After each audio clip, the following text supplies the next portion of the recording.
Wala nang Magic School ay ate? Wala. Ano siya? Platforms? Oo.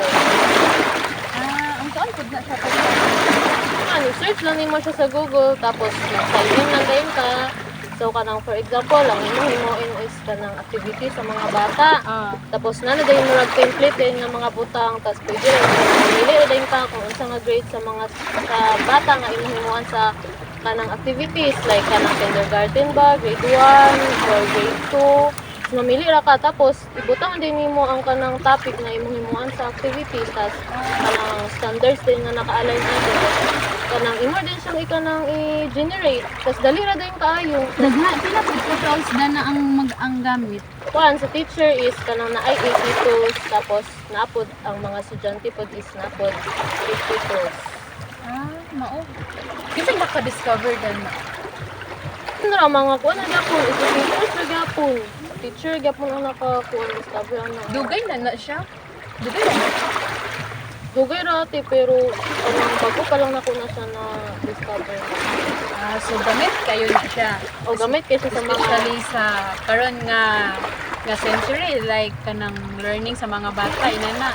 So dali ra kay ang pag-access din sa mga bata like sa ilang mga activity. Oo ate, kay kanang so kanang na may diba na ay 52 sa mga students. So dani nga kuan platform, ang teacher is kanang pwede siya makahimo og kanang room nga kanang dito niya ipamutang ang mga tools nga kanang pwede ra ma-access sa mga bata. Ibalik atong mga tools nga ang iputang sa teacher ato nga room is kato lang ang ma-access sa mga bata, so ma-monitor gyud ang mga student sa teacher. Okay, so how about ang mga parents? Maka-access pod sila. Yes, ate, maka-access po sila nga kanang ma-monitor nila ang kanang usay mga tools nga ginamit. Mga feedback, mga kanpod, mga parents sa feedback. Yes, ate. Ang content na tools ate nga kanang makahimo ang teacher o kanang mga letters nga para sa mga parents. Engaging kayo. Yes, ate, kayo kanang sapol kanang pwede ka mag-himo dito o kanang story. Pwede po ka makakuha og idea nga kanang mga hands-on activities bitaw nga pwede mo i-apply sa mga student. Okay. So, kung ikaw nga may extra is mas dali ra, no? Dali ra Dali lang, ang process. makakuha siya, maka-save siya time sa mga teacher. Okay, time consuming. So, mas dali ra giti ay. Pero, kung naay mga kuan advantage na ng mga platform na apoy mga Lagi. Number 1 ang signal. signal. Samot na ka ng mga rural areas, bitaw hindi kayo sila maka-access ang mga platform.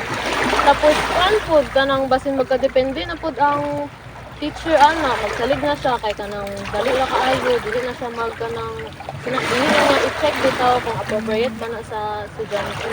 Pero mas advantage man gid na siya sa karon nga learning. Unlike sa una. Dali ra kayo. Dali ra ang ilang pag-access. Tapos, dapat reviews ka ng i-check yun sa teacher if appropriate ba na nga activities baka para sa mga students. Dili gyud tanan ana nga Adults. dili tanan kanang perfect gyud nga kanang ihatag bitaw sa teacher gyud na mga nagkadepende no. Nagkadepende sa Teacher.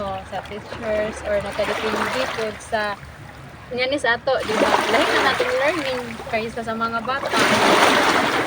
So ganito po. Ganito siya, maka-benefit, dali lang pag-access, mas engaging, challenges. Mara?